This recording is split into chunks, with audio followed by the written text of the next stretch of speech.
In order to measure the exact volumes of solutions that react together, we can use a technique called titration. In this simulation, you will see the setup of titration and how it is performed. Titrations use a burette to add small volumes of one solution to another. Some kind of indicator is used to signal when just the right amount of each solution is present.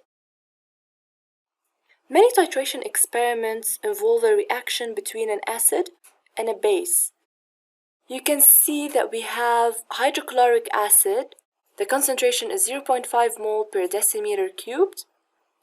In the flask, there's sodium hydroxide. Sodium hydroxide is a base, so the reaction here is between an acid and an alkali. And of course, there's an indicator in this solution. This indicator is methyl orange indicator. The whole experiment is to get to know an unknown concentration. The unknown concentration here is the concentration of sodium hydroxide that is found in the flask. So we keep on adding the hydrochloric acid slowly.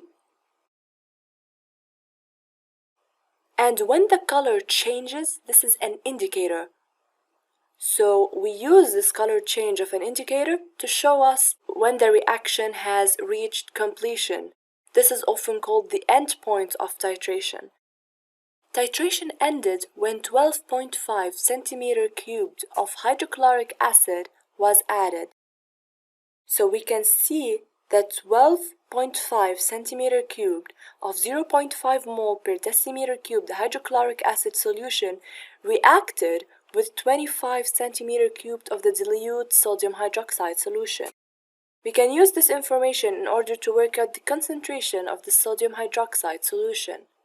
Titration is a very important technique in order to measure the exact volumes of solutions that react together.